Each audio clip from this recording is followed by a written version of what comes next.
Before we get into the message, just a quick announcement slash kind of a heart direction thing for us as a family. It's been weird trying to navigate church, hasn't it? Trying to navigate relationships, community. I mean, y'all got beautiful eyes, but I miss your smiles, right?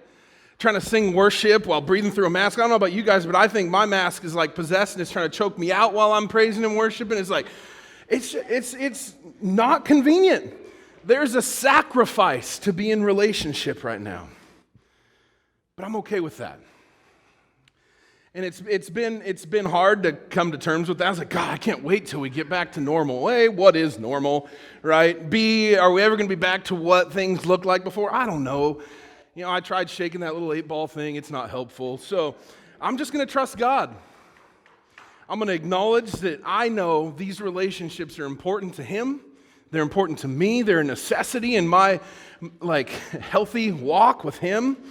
And so I'm going to keep plugging forward. And I appreciate you guys, whether you're in the room or watching online, that are also making that choice.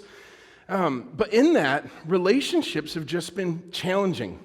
In here, out of here, to connect with people, to get together. Different people have different health situations and different things that, you know, anybody you talk to might have a little different way in which they're observing restrictions, and that's okay, but it just complicates trying to get together or whatever else. And we've seen that manifest in our small groups, in our life groups as we try to come together. There's just a lot of circumstances, whether it's timing and people traveling and, you know, we got to do it outside and now it's like 100 degrees outside and all these little things that try to get in the way.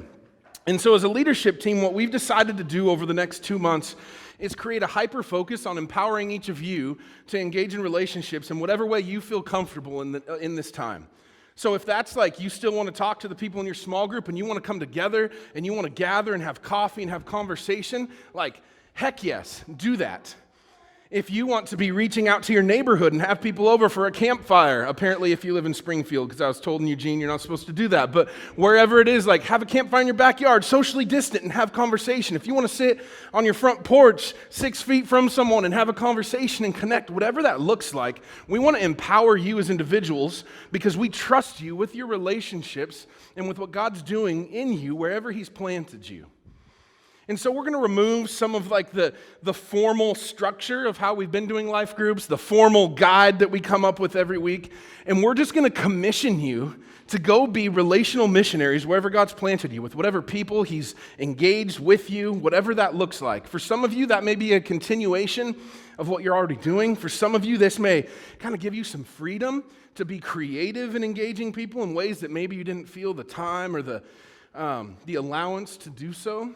But this is not a taking a pedal off of the gas. This is not a de-acceleration moment. This is simply saying, I trust the power of God in each one of you to maximize the relationships He's given you. And I want to empower and equip you to do that to the fullest. And if we centralize it and put one type of structure to things right now, we're in a cultural moment where one type of structure doesn't necessarily bridge all the gaps that God's calling us to bridge. Amen? It's just more complicated than that. And so instead of trying to figure out all the nuances and how to centralize the decomplication of this, we're going to say, hey, go get them, Tiger. You guys got this. I believe in you. I believe in God's power and His presence in each of you and your abilities to engage people in a meaningful way. So each Tuesday, we'll send out a little email hey, here's some ideas of what you could do this week. Here's a couple questions that might help facilitate some deep conversation in these times with people. And we're going to trust that God's going to move and deepen friendships and connect us relationally like we've been missing out on, quite frankly, for some months now. Amen?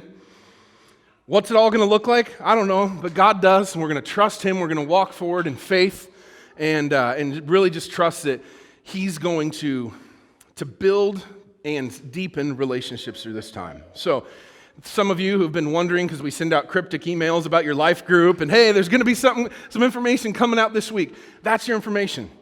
Does that mean that if, our life group's going really good and we want to continue meeting, that it's done? Absolutely not.